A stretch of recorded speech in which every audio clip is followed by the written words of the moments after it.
The negotiation. Commander Maya Chen rolled the worn ceramic mug between her palms, feeling the chips and cracks that had accumulated over years of service. The coffee inside had grown tepid, but she didn't mind. It wasn't about the warmth or even the taste anymore. It was about time.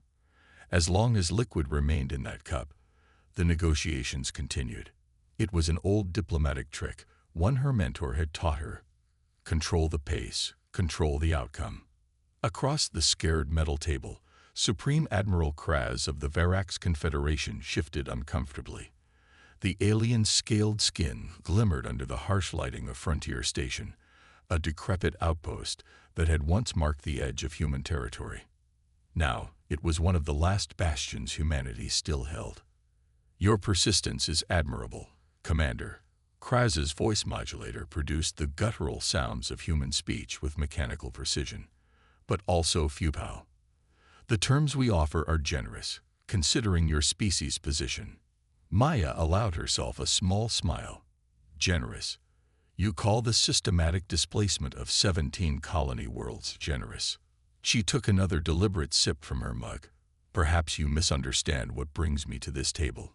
3 solar cycles ago, the Verax had emerged from the far reaches of the Orion Arm, their massive warships cutting through humanity's outer defenses like they were made of paper. Earth's united fleets had fought valiantly, but were outmatched by technology centuries beyond their own. Now, with the homeworld under blockade and colonies falling one by one, the United Earth Command had sent Maya, not because she was their best diplomat, but because she was their last hope. The room itself spoke of humanity's decline. Emergency lighting that flickered intermittently, recycled air that carried the faint tang of ozone, and walls patched so many times they resembled a metal quilt. Outside the viewport, the vast emptiness of space was broken only by the looming silhouette of the Verax dreadnought, a constant reminder of who held the power. Or so they thought. The terms, Kraz continued, its secondary breathing membranes fluttering with barely contained impatience, are not negotiable. Human survivors will be permitted to resettle on designated worlds under Verax protection. Your technological advancements will be integrated into the Confederation. Your cultural artifacts preserved in our archives. Like museum pieces, Maya said flatly, setting down her mug with deliberate precision. You're not offering survival. You're offering extinction with extra steps. The Admiral's 4 eyes blinked in sequence, a sign of amusement Maya had learned. Your kind always had a flair for the dramatic. Extinction. We offer elevation. Most species we conquer are simply eradicated. Your kind has potential. As servants, if nothing else. Maya leaned forward, her dark eyes never leaving the alien's face. Let me tell you something about humans, Admiral. We've been fighting ourselves for thousands of years. We've survived plagues, world wars, climate collapse, and our own self-destructive tendencies. When we finally united and reached for the stars, we thought we'd finally outgrown our violent past. She traced the rim of her mug with one finger, but we never forgot how to fight, how to endure, how to win against impossible odds. The 2 Verax guards positioned at the door shifted their weight, sensing the change in the room's atmosphere. Their ceremonial plasma staves hummed with barely contained energy, deadly, even if they were supposed to be for show. Kraz made a sound that might have been a laugh. Your defiance is noted, Commander, but history is written by the victors, and the Verax have never known defeat. Your Earth fleet is scattered, your colonies isolated. What leverage do you imagine you possess? Maya took another sip, smaller this time. The level of the coffee was noticeably lower now. Time was moving forward, the moment of truth approaching. Did you know, she said conversationally, that coffee was once one of our most valuable commodities. People waged economic wars over it, built empires on it. She swirled the dark liquid. It kept us alert, focused, ready to face another day against overwhelming odds. Your point, Commander? Kraz's patience was clearly wearing thin. My point is that humans don't just fight when we can win. We fight when we must win. She set the mug down again. "And right now, we must." The Admiral's upper limbs twitched, a gesture Maya had come to recognize as dismissive. "Your species' reputation for stubborn optimism is well documented. It will not save you." "It's not optimism," Maya replied. "It's mathematics." That caught the alien's attention. Mathematics was the universal language, the foundation upon which the Varax had built their interstellar empire. "Explain," demanded Kraz. "You've calculated our visible strength, ships, weapons, resources, but you've failed to account for an essential variable." Maya's voice dropped lower, forcing the Admiral to lean in. Human ingenuity multiplied by desperation. Outside the viewport, a subtle change was occurring. The distant stars seemed to shimmer, not with the usual cosmic radiation, but with something else, something deliberate. "Before we continue," Maya said, "I should inform you that I wasn't sent here to accept your terms, Admiral. I was sent here to present ours." Kraz's membranes flattened against its skull, a warning sign. "You are in no position to dictate terms, human.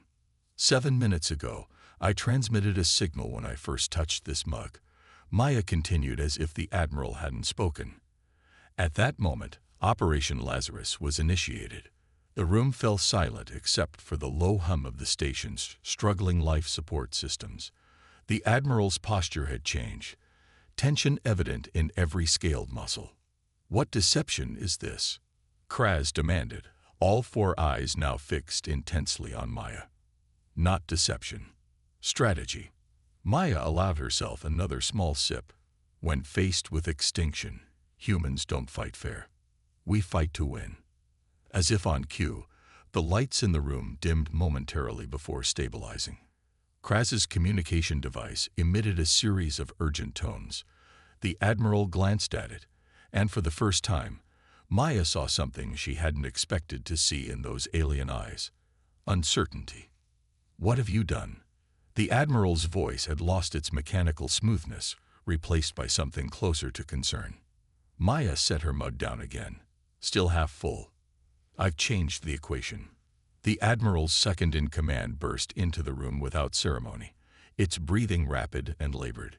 It leaned down to whisper urgently in Kraz's ear canal. The Supreme Admiral's reaction was immediate.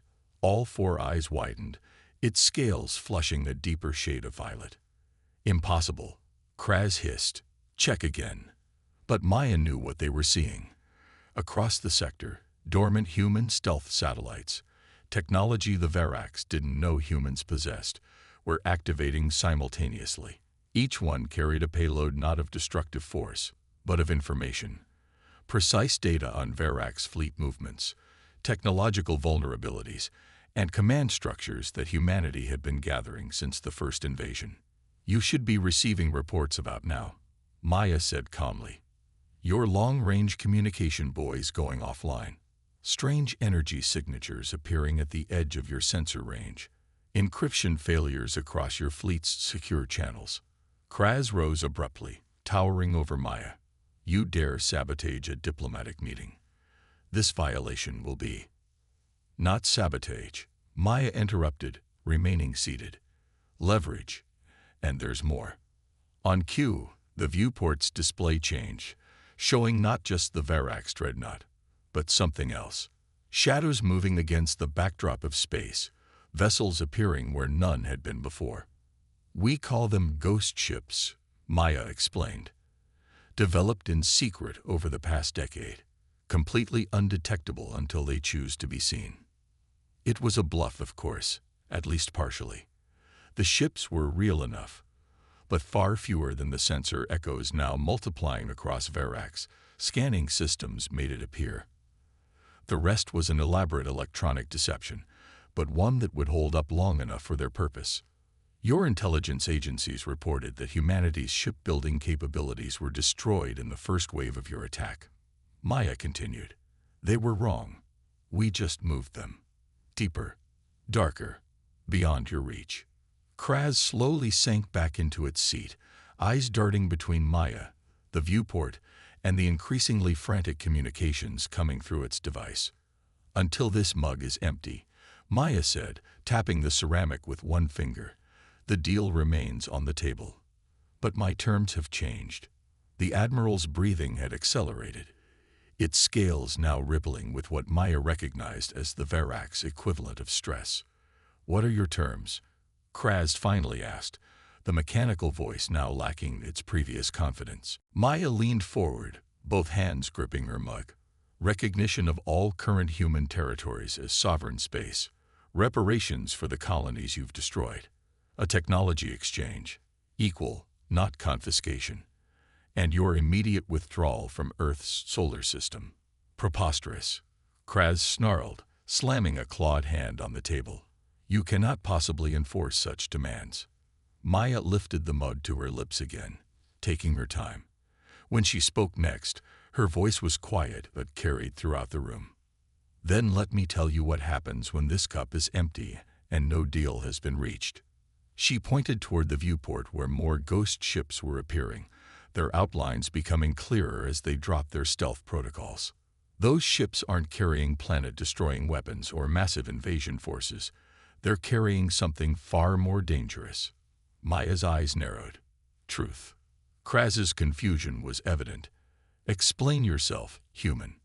"Each vessel contains comprehensive data on your Empire's activities across 27 star systems, including those belonging to species you've already conquered. Evidence of resource stripping, cultural genocide, and biological experimentation, all ready to be transmitted simultaneously to every sentient species in the galaxy." It was the Admiral's turn to go still, its breathing almost imperceptible. "We've spent the years since your invasion gathering this intelligence," Maya continued. "Your Empire maintains control through isolation, keeping each subjugated species ignorant of the others, making each believe they alone have been singled out for elevation. What happens when they all learn the truth? When they all realize they could stand together?" Outside the viewport, the ghost ships had formed a perimeter around the station and the Varac's dreadnought. A symbolic encirclement, but an effective one. "You're bluffing," Kraz said, but there was no conviction in the words. Maya shrugged. "Perhaps, but can you afford to take that chance? The Varac's confederation is vast, but not infinite. How many fronts can you fight on simultaneously? How many rebellions can you suppress when they're coordinated?" The mug was now nearly 3/4 empty. Time was running out, and they both knew it. "Humans don't just adapt to survive, Admiral," Maya said, her voice taking on a steel edge. "We adapt to win. And sometimes winning doesn't mean destroying your enemy. Sometimes it means changing the nature of the game entirely." Kraz was silent for a long moment, its 4 eyes blinking in an irregular pattern that Maya couldn't interpret. Finally, it raised a clawed hand, signaling to its second-in-command. "Bring the document terminal," the Admiral ordered. "It seems we have terms to discuss." Maya allowed herself a small smile, but kept her hand firmly wrapped around the mug. The coffee inside was cold now, but that didn't matter. What mattered was that it wasn't yet empty. And as long as it wasn't empty, humanity still had a chance. The turning tide. The document terminal hummed as it projected a holographic interface between Maya and Admiral Kraz. The text, written in both standard Galactic and English, scrolled in the air, outlining the beginning of what could either be humanity's salvation or its final surrender. Maya deliberately kept her hand around her mug, the remaining coffee now a countdown clock more precise than any timer. Across the table, Kraz's scales had settled into a muted violet, a sign of forced calm, she'd learned. "These terms," Kraz said, gesturing to the floating text with a clawed hand, "are unprecedented. No species has ever negotiated such concessions from the Confederation. No species has ever threatened your information hegemony before," Maya replied. She took another small sip, leaving only a quarter of the liquid remaining. "I study your history, Admiral. The Varac's don't maintain control through brute force alone.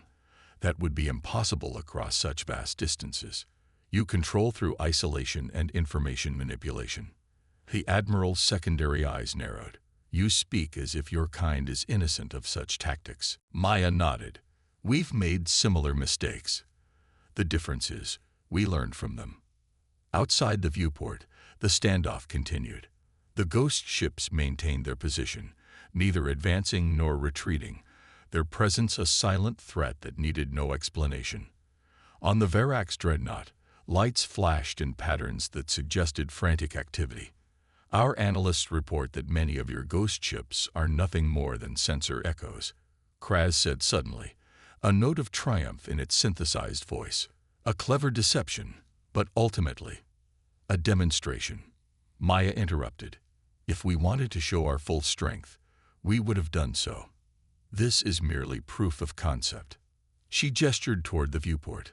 Those ships you can detect, they're just the ones we're allowing you to see. The real fleet remains hidden. It was another calculated bluff, but one backed by enough truth to be convincing. Humanity had indeed developed stealth technology beyond Verax capabilities. It was their one advantage in this asymmetric war. Kraz's attention returned to the terms displayed between them. These reparations would cripple our economy for decades. A fraction of what you've taken from us, Maya countered, and a small price to pay to prevent a multi-species rebellion across your territories. The station shuddered suddenly, the lights dimming momentarily before stabilizing. Maya didn't react, though she noted how the Verax guards tensed, their staves humming with increased energy. What was that? Kraz demanded. Maya took another sip, deliberate and unhurried. Phase 2. On cue, her personal communication device activated, projecting a small hologram above her wrist. The face that appeared belonged to Captain Eliza Novak, commander of the Ghost Fleet, or what there was of it. Commander Chen, Novak reported, her voice crisp despite the obvious strain. Operation Lazarus proceeding as planned. The Verax communication network has been compromised. Information packets are ready for distribution to all subjugated worlds on your command. Maya nodded once. Stand by, Captain. She turned back to Kraz, whose posture had become rigid. You see, Admiral, while we've been talking, my people have been working. The information I mentioned, it's now positioned at key nodes throughout your own communication network. One command from me, and every civilization under your control receives proof of your true intentions. Kraz's breathing had quickened, its scales flushing darker. This is an act of war. We're already at war, Maya said quietly. I'm offering you a path to peace that allows both our species to survive with dignity. The alternative. She glanced meaningfully at her nearly empty mug. The Admiral's second-in-command leaned down again, whispering urgently. Whatever information was being conveyed clearly disturbed Kraz, whose secondary breathing membranes began pulsating rapidly. Your operatives have accessed our central databanks, Kraz said, its voice modulator struggling to maintain an even tone. How? Those systems are isolated, protected by barriers your technology should not be able to penetrate. Maya allowed herself a small smile. Human ingenuity multiplied by desperation, remember. We've had people embedded in your systems for years, not as spies, but as maintenance workers, translators, even domestic servants. The roles you deemed too insignificant to monitor closely. This was humanity's true secret weapon, their ability to be underestimated. While the Verax had focused on military targets and technological centers, humans had infiltrated the overlooked corners of their vast empire. We don't think like you, Maya continued. When backed into a corner, we don't always reach for the biggest weapon. Sometimes we look for the smallest crack in the armor. The station shuddered again, more violently this time. Warning lights began flashing in the corridor outside, and distant alarms could be heard through the thick walls. Your demonstration is becoming dangerous, Commander, Kraz warned. This station's structural integrity is compromised. Maya shook her head. That's not us. She tapped her communication device, bringing Captain Novak's face back into view. Report, Captain. Novak's expression was grim. Confirmed, Commander. The Valkyrie fleet has arrived at the edge of the system. Kraz shot to its feet, all four eyes wide with shock. The Valkyrie. Impossible. They were exterminated 3 cycles ago. Officially, yes, Maya agreed, remaining seated. In reality, we helped evacuate the remaining population to a system beyond your sensor's range. They've been rebuilding, waiting for this moment. Outside the viewport, new ships were appearing. Sleek, angular vessels with distinctive crimson energy signatures. The Valkyrie, once the dominant species of the Cygnus arm until the Varax had systematically destroyed their civilization. They're not alone, Maya added calmly. As if on cue, more vessels materialized from hyperspace, each design different, representing species that the Varax had conquered or displaced over centuries of expansion. The Tellurians, the Nyx Collective, the hegemony of Rigel. Maya named them as they appeared. All victims of Varax elevation, all believed to be subdued or extinct, all very much alive, and very angry. Kraz sank slowly back into its seat, its scales now ashen. How long have you been planning this? Since your first ships appeared in our system, Maya answered honestly. We knew we couldn't match your military strength directly, so we found another way. She lifted the mug, now containing only a few sips of cold coffee. Humanity's greatest strength isn't our technology or our resourcefulness, though those help. It's our ability to build coalitions, to find common ground with those who are different from us. The station rocked again as distant weapons fire lit up the space around them. Not aimed at the station itself, but at the Varax dreadnought, which had begun powering up its defense systems, while your empire was focused on conquering us. Maya continued, we were reaching out to everyone you've ever hurt, sharing information, building trust, creating something you never anticipated. An alliance, Kraz said, the words barely audible through its voice modulator. Maya nodded. The first multi-species resistance your Confederation has ever faced. Individually, none of us could stand against you. Together. She gestured toward the viewport where the battle was unfolding. We have a chance. The Admiral's communication device was now blaring constantly with urgent messages from the dreadnought. Kraz ignored them, its attention fixed entirely on Maya. Why this charade then? The Admiral asked, gesturing to the document between them. If you had this force assembled, why bother with negotiations at all? Maya's expression softened slightly. Because despite everything your kind has done to mine, I still believe there's a better way forward than mutual destruction. This alliance isn't just a weapon, Admiral. It's a new beginning. A coalition of species working together instead of conquering each other. We're offering you a place in it. She lifted the mug to her lips again, leaving only a few drops at the bottom. But that offer expires when this is empty. Kraz stared at the nearly empty mug, then at the battle unfolding outside the viewport. The massive Varax dreadnought, once so imposing, now seemed vulnerable against the coordinated attacks of the Allied fleet. If I sign these terms, the Admiral said slowly, what guarantees do I have that this coalition of yours won't simply destroy us once we've withdrawn? The same guarantee we have that you won't regroup and return with an even larger force, Maya replied. None. This requires trust from both sides, something neither of us has much experience with. But it's the only path forward that doesn't end in more bloodshed. She set the mug down, now with barely a coating of liquid at the bottom. I'm asking you to be the Admiral who chose peace when war was the easier option. The leader who recognized that true strength comes not from domination, but from cooperation. The station shook again, more violently. Outside, the Varax dreadnought had sustained visible damage, its massive hull breached in multiple locations. Still, it fought back ferociously, its weapons cutting through space with devastating precision. Kraz was silent for a long moment, its 4 eyes blinking in that complex pattern Maya couldn't decipher. Finally, it reached out with one clawed hand and touched the holographic interface, activating the signature protocol.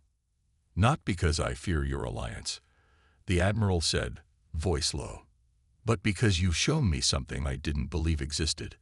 a different way forward. The document terminal hummed as it processed the Varak's genetic signature, officially binding the Admiral to the terms.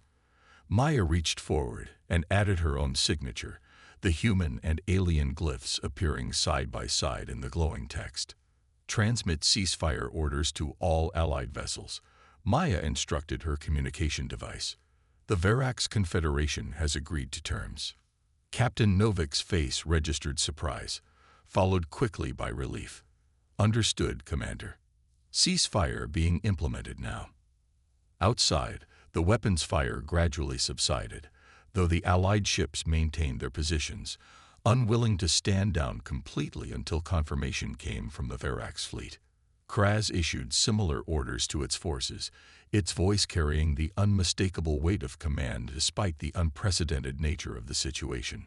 Slowly, the dreadnought's weapons powered down, emergency lights blinking across its damaged hull. Your coalition, the Admiral said once the immediate crisis had passed, is impressive but fragile. Many of these species have ancient grievances against each other, not just against us. Maya nodded, acknowledging the truth in Kraz's assessment. Building trust takes time. We've made a start, nothing more. The real work begins now.